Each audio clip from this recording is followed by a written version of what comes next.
Hello and a very warm welcome to Science Monitor, your weekly update on what's happening in and around the country in the field of science, technology, research and innovation. With a special focus on India, we bring you the stories that have the potential to change the S&T landscape of the country and impact your life. I'm Aishwarya Kapoor with you. From the innovative and state-of-the-art technology to produce better braille maps, to a success story depicting the impact of a purple revolution in the remote areas of Jammu, we have plenty in store for you. But first, let's begin with the headlines. India will now produce advanced braille maps using digital embossing technology. The technology implemented by the National Atlas and Thematic Mapping Organization, Kolkata, will lead to better felt and durable maps. The northeast of the country could soon become the center of saffron cultivation outside Kashmir. After successfully growing saffron in the southern Sikkim, Nectar of the DST is now expanding it to the other northeast states. Researchers from IIT Mandi plot COVID-19 and past pandemics across seasons. The findings of the study could prove useful for preparing a robust emergency plan to mitigate the spread of the next outbreak. And the success of CSIR's Aroma mission is helping the farmers to turn into entrepreneurs. We will see a success story from the Doda district of Jammu displaying the impact of the Purple Revolution. And now the news in detail. In 2017, the Kolkata-based National Atlas and Thematic Mapping Organization was honored at the Indian Science Congress for coming up with a comprehensive Braille Atlas, which was a path-breaking initiative for expanding the knowledge of the visually challenged. Now, this attached institution of the Department of Science and Technology has introduced, designed and implemented for the first time in India the digital embossing technology to prepare user-friendly and durable Braille maps. Let us see a report to know more about this important development.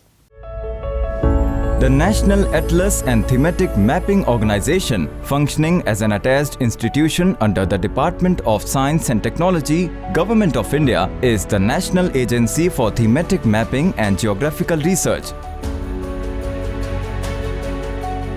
All kinds of maps are issued by this world-class institution. Among these maps are Natmos Braille maps for visually impaired people. Natmos' journey to Braille map production started in the year 1997, but it gained popularity with the publication of Braille Atlas for visually impaired in 2017. The Atlas was developed with an indigenous manual embossing method. Continuing the tradition of developing indigenous systems for mapping, Natmo has now developed Braille unit with state-of-art cutting-edge solution such as artificial intelligence and spot UV coating methods for digital embossing solution. This has been done with the continuous encouragement and support of the Department of Science and Technology. This achievement will help visually impaired students in the country to use advanced Braille maps that will be available in different regional languages as well.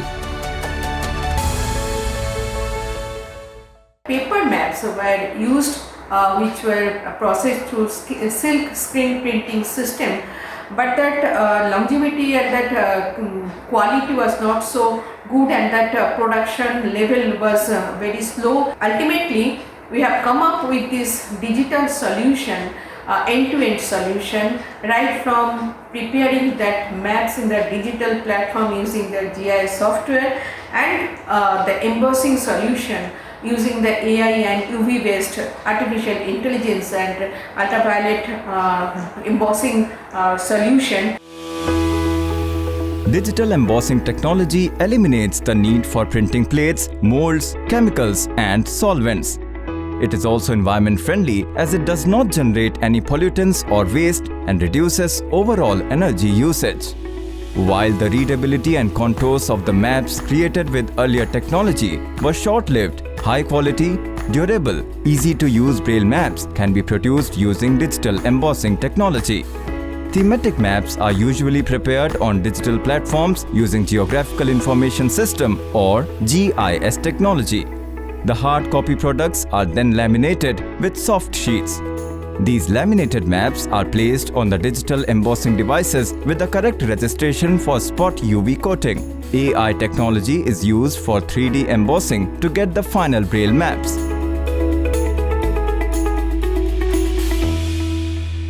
This solution, I hope this technology will help the NATMO team to achieve its speed of production in terms of its quality and this durability, and to reach to each and every student in this community. And till date, NATMO has published several publications, and especially with this technology, NATMO has published the Atlas of India in English, Hindi and Bengali, and in the coming days we are going to publish in different other regional languages like Punjabi, Odia, Gujarati, Assamese, and some state maps that are ready to print.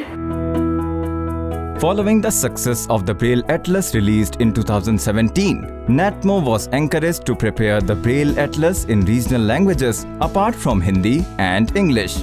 This Braille Atlas was distributed in about 323 schools of the country, creating awareness among visually impaired students, teachers, and trainers. Based on the feedback received from them, Braille Atlases of different states of India are also being prepared. These will now be made available across the country.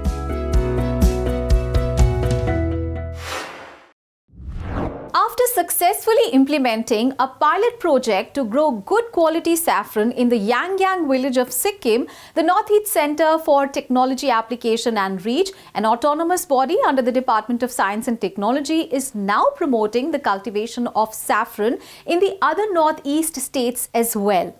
This initiative is yet another example of expanding the benefits of technology among people for inclusive development. Here is a Science Monitor report on the journey of saffron from Kashmir to the Northeast. Saffron is the most expensive spice in the world. In India, the production of saffron had long been restricted to a limited geographical area of the Kashmir region.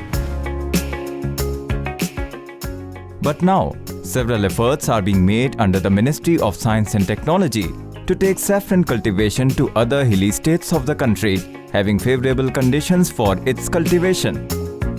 The Northeast Centre for Technology Application and Reach, or NECTAR, an autonomous body under the Department of Science and Technology, Government of India, has also made successful efforts in this direction by taking saffron cultivation to the Yangyang village of Sikkim and yielding an encouraging output. We thought that why not it can be taken to the northeast, because the environmental and climate condition of Kashmir and few places of northeast are almost similar. So we did the soil testing of those districts of Kashmir, and then we also tried to understand the soil content of few districts of Arunachal and Meghalaya and Sikkim during the pandemic time in Sikkim that we did in Yangyang, Sikkim. It was successfully completed, and the output of the saffron that is coming out from the Yangyang, Sikkim is almost similar to those of the Kashmir. So this year we thought that we will make it in a larger scale with the help of the farmers came to us. The dried stigmas of saffron flowers are used as a spice in a variety of culinary delights. Saffron is also known for its medicinal properties, besides having a special place in Indian rituals and culture. But due to its limited area of cultivation, domestic demand for saffron always exceeds its domestic production, while import further raises the price of saffron. To expand the areas of saffron cultivation, NECTAR successfully implemented a pilot project in southern Sikkim and yielded good quality saffron with Kashmir-like quality and quantity. The Botany and Horticulture Department of Sikkim University carried out the test to understand the soil and actual pH conditions of Yangyang village of Sikkim and found it comparable to saffron growing places of Kashmir. Saffron corms were then air transported from Kashmir and grown in Yangyang under full supervision. As Yangyang has climatic and geographical conditions comparable to Pampore in Kashmir, it led to the successful sample farming of saffron. The encouraging results of this project have created a viable alternative for saffron cultivation outside Kashmir. We took the help of the remote sensing data, and also we took the already available data available through the Saffron mission, and using all these tools, basically we tried to find out pH, soil condition, moisture condition, elevations, and the other important parameters. And when we found that these parameters is basically exactly coinciding for those districts of land, then only we are providing the other technical inputs to the farmers to initiate the saffron growth. Nectar is also supporting Defence Research and Development Organization's Defence Research Laboratory, Tezpur, to grow saffron in Tawang, Arunachal Pradesh. Similar efforts are also being made in Meghalaya. Nectar is also undertaking climate and soil testing projects in other regions of the northeast to expand the area of saffron cultivation. These efforts will diversify agriculture, provide new opportunities to the farmers, and help in reducing imports.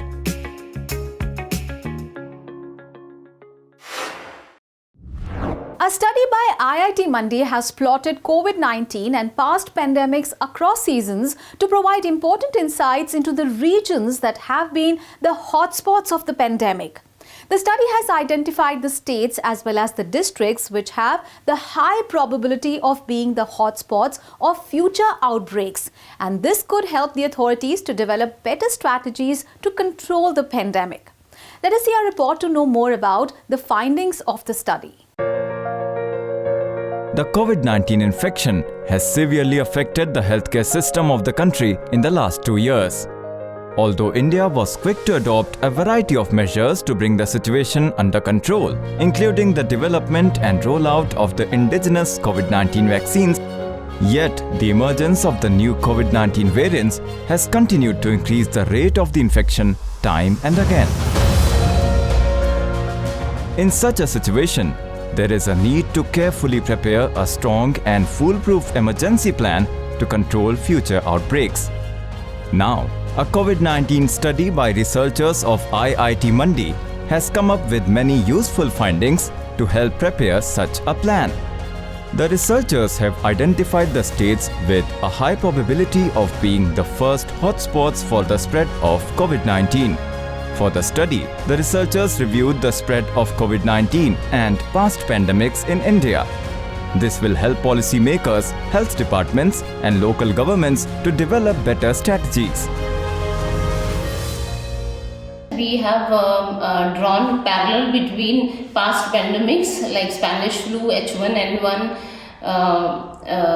swine flu and COVID-19, and we have seen that transmission route and focal point of these pandemics have been very similar. So what we have done is we have outlined the transmission route of COVID-19, and we have listed few states which were at higher risk even in case of past pandemics. This study, conducted on 640 districts across different states from April 1st to December 25th, 2020, found that the hotspots of the pandemic in India were the states with high international migration and districts located close to large water bodies. States such as Maharashtra, Tamil Nadu, Gujarat, Rajasthan, Karnataka, Delhi, Uttar Pradesh and Andhra Pradesh have emerged as the hotspots of the COVID-19 pandemic, and international migration is a significant contributing factor in almost all of these states. Researchers reviewed past pandemics and found common patterns in the outbreaks of Spanish flu, H1N1, swine flu, and COVID-19. This study also observed that water bodies have a strong influence on the microclimate of the region in terms of temperature and humidity, which is commonly known as the lake effect. We have also found some districts where relative increase of cases was very high. It was as high as 800% during monsoon, and the reason was these districts have direct access to large water bodies. We have found the temperature was 3 to 5 degree lower in these districts than their neighborhoods. So because of even in past pandemics or in case of other diseases, we have seen that low temperature in virus generally thrive in low temperatures. So in this that was the case in case of COVID-19 also. The researchers have recommended careful monitoring of citizens' movement from these states, especially in states with high international migration rates. They also recommend the undertaking of strict precautionary measures in districts near large water bodies before the onset of the monsoon season. The high basic reproduction number R0 value observed in these districts during monsoon indicates that vaccination should be prioritized here. The results of this study, led by IIT Mandi Associate Professor Dr. Sarita Azad and co-authored by researcher Neeraj Punia, have been published in the peer-reviewed journal Current Science. This is the first time that states and districts that are hotspots of the pandemic have been identified in conjunction with various other contributing factors. These recommendations could be helpful in controlling the spread of COVID-19.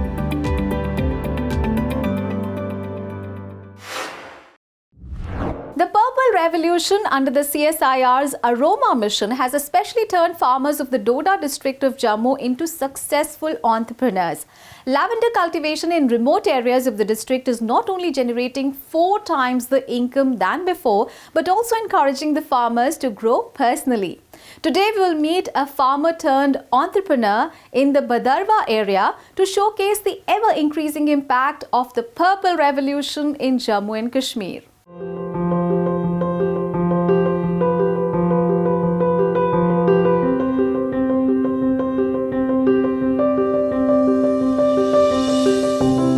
The Science Monitor team visited the remote villages of Jammu to find out how the Purple Revolution has affected the rural areas. These remote villages are still characterized by the lack of vehicular roads. Our team walked a huge distance to reach Lahrot village to meet Bharat Bhushan, a well-known progressive farmer from the Doda district. Bharat Bhushan is one of those farmers who got involved in the cultivation of aromatic plants in its early stages and started growing lavender in collaboration with the CSIR, Indian Institute of Integrative Medicine in Jammu. Today he trains other farmers in the art of lavender cultivation. सबसे पहले 2010 में IIIM ने यहाँ के फार्मरों को lavender के बारे में बताया था कि आपको इससे इनकम जो है तो आपकी इनकम ज़्यादा हो सकती है। तो किसी ने भी इन पे भरोसा नहीं किया, लेकिन मैंने शुरुआत की थी उस टाइम IIIM पे भरोसा करके कि चलो इससे हमें अच्छा फ़ायदा मिलेगा। लेकिन वाकई में जब हमें 2 साल बाद इसका जो फ़ायदा मिला वो सिर्फ दुगना ही नहीं था बल्कि 4 गुना फ़ायदा था। In 2016, Bharat Bhushan got an opportunity to talk to the Prime Minister Narendra Modi through video conferencing. His efforts were lauded by the Prime Minister. After the launch of the Aroma mission by the Government of India, the cultivation of aromatic plants has increased rapidly in this area. Bharat Bhushan was also honored with the Indian Agricultural Research Institute's Innovative Farmer Award in the year 2020 for his efforts in the cultivation of aromatic plants. 26 नवंबर 2016 को जब मेरा interact प्रधानमंत्री मोदी जी के साथ हुआ तो उन्होंने भी मुबारक दे के कहा था उस टाइम कि मेरा जो सपना है किसानों की आमदनी दुगनी करने का, तो आप इसको पूरा कर रहे हो और आगे इसको बढ़ाओ। तो उन्होंने उस टाइम से अरोमा मिशन शुरू किया था। पिछले अरोमा मिशन में हमने ज़्यादा नहीं 600-700 लोगों को इसका फ़ायदा पहुंचाया जो इससे जुड़े हैं, जिनकी आमदनी 4 गुना बढ़ गई है। तो जब पिछले साल 2020 में मुझे दिल्ली में नेशनल अवार्ड मिला इसके लिए। Bharat Bhushan, who once barely earned 15,000 rupees annually, is now a successful entrepreneur of lavender farming and earns between 3 and 4 lakhs annually. And he's also ready to share his knowledge and experience. This progressive farmer has not only changed his life, but also of the nearby farmers by introducing them to Purple Revolution. सब जाने अकनी चोक मात हर एक बेगड़ी लुवंडर लात सब जाने अकनी चोक मात हर एक बेगड़ी लुवंडर लात. He makes plants available to other farmers through the nursery that he has set up. Today, his nursery is also cooperating in scientific research by providing saplings to the Aroma Mission. मैंने अपनी नर्सरियाँ बढ़ाना शुरू कर दिया road side में अपना ये गांव छोड़कर, क्योंकि गांव में अगर मैं नर्सरी बनाता था पहले तो वो खाली गांव वालों के लिए, क्योंकि हमारे जो पड़ोसी गांव में वो भी यहाँ से लेते थे, लेकिन रोड साइड से दूर दूर अब हमारा प्लांट जो है वो जा रहा है. तो दूर वाले जो गाड़ियाँ लेके आते तो यहाँ से कहाँ वो उठा के ले जाते, इसलिए मैं रोड साइड अपनी नर्सरियाँ बना रहा हूँ. ज़्यादा से ज़्यादा पौधे तैयार करके वो ट्रिपल आइम को दे रहा हूँ और ट्रिपल आइम वाले हमसे ख़रीद के आगे किसानों को दे रहे हैं. Once the lavender is harvested, its oil has to be extracted using the distillation technique. This was not an easy task for farmers of this remote area who found the process difficult initially. But Bharat Bhushan took it upon himself to solve the problem and set up the first oil distillation plant in the area. CSIR IIIM has now set up many more oil extraction plants in the area. पहले दिक्कतें हमें ये आई थी कि इसका oil निकालने के लिए हमारे पास यहाँ पे एक्सट्रैक्शन यूनिट नहीं था. पहले मशीन आती थी 2-4 दिन के लिए, फिर वो तेल निकालने के बाद वापस जम्मू में जाती थी. तो लोगों को ये था कि पता नहीं जी आगे काम बढ़ रहा है, हमें ऐसी परेशानियाँ होती रहेंगी, टाइम पे मशीन आएगी या नहीं आएगी. लेकिन जब मैंने अपनी मशीन एक खरीद के लगा दी एक जगह पे, तो लोगों का भरोसा और भी बढ़ गया कि अब हमारी दिक्कतें जो हैं परेशानियाँ वो दूर होंगी. तो उस टाइम से फिर ये काम भी ज़्यादा बढ़ गया. Bharat Bhushan is no longer just a farmer. He is an entrepreneur who promotes the Aroma Mission, collaborating at the same level with the scientists of CSIR IIIM Jammu. By making farmers aware about the cultivation of aromatic plants, training them in the cultivation techniques, Bharat Bhushan is providing a big boost to the Aroma Mission in the region. With the support of such progressive farmers, CSIR IIIM has engaged most of the region's farmers in lavender cultivation, especially in the Doda district. As a result, other businesses related to the aroma industry are also flourishing here.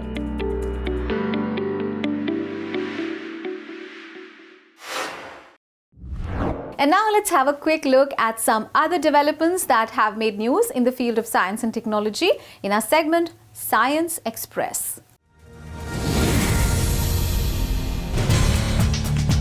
The world's largest vaccination campaign being run by the Government of India has now crossed the figure of more than 150 crores. According to an official release, the central government has provided more than 157.36 crore vaccine doses to states and UTs till 13 January 2022, and more than 15 crore surplus and unused COVID vaccine doses are still available with the states. Vaccination is considered to be the best protection measure amid the increasing spread of new variants of SARS-CoV-2, and India started the first phase of its COVID immunization drive in January 2021. The new phase of universalization of COVID-19 vaccination commenced on 21st June 2021, and with the availability of more vaccines, the pace of vaccination has seen an increase. The Union Government is supplying 75% of the vaccines to the states and union territories free of cost by procuring them from vaccine manufacturers in the country. The Union Minister of Science and Technology and Earth Sciences, Dr. Jitendra Singh, has proposed a common single application for all scientific fellowships, grants and scholarships. The Union Minister made this proposal during a high-level meeting of all secretaries of science ministries and science departments. At present, a number of fellowship and scholarship schemes are being run under the Ministry of Science and Technology and Ministry of Earth Sciences to encourage the young researchers and students at various levels. However, the applicants have to devote a lot of time to apply at different portals in different formats before facing multiple exams or interviews. The creation of a single web interface will simplify the process to a great extent. 2 Indian startups, supported by DBT Biotechnology Industry Research Assistance Council, have received the World Bank Group and the Consumer Technology Association's Global Women's Health Tech Awards. Niramai Health Analytics Private Limited, Bangalore, has developed a tool that detects early-stage breast cancer in women of all age groups in a simple and private way. This innovative software-based medical device called Thermalytics is a low-cost, accurate, automated and portable device for contactless, radiation-free and painless cancer screening. Another startup from Bangalore, Inaxel Technologies Private Limited, has received the award for its next-generation AI-powered fetal heart rate monitor called Fetal Light. Based on fetal ECG signal extraction technology, the device has been developed to monitor mothers during labor or after 37 weeks of gestation. On 14th January 2022, Dr. K. Shivan completed his extended term as the chairman of ISRO. Now, eminent rocket scientist Dr. S. Somanath has succeeded Dr. K. Shivan as the new chairman of the Indian Space Agency. Dr. Somanath was appointed as the Secretary of the Department of Space and Chairman of the Space Commission on the 12th of January for the next 3 years. Born in 1963, Dr. S. Somanath is an expert in many disciplines, including launch vehicle design. At the time of his appointment, he was serving as the director of the Vikram Sarabhai Space Centre, Kerala's Thiruvananthapuram. He was also a team leader for the integration of the Polar Satellite Launch Vehicle during the early phases of his career. And that is all in today's edition of Science Monitor. Keep sending your feedbacks and suggestions through email. Our email ID is indiascience@vigyanprasar.gov.in. You can also write into us at Vigyan Prasar, A50, Sector 62, Noida, 201309, Uttar Pradesh. So we will take your leave now. See you again next week. Till then, stay safe and think scientifically. Bye for now.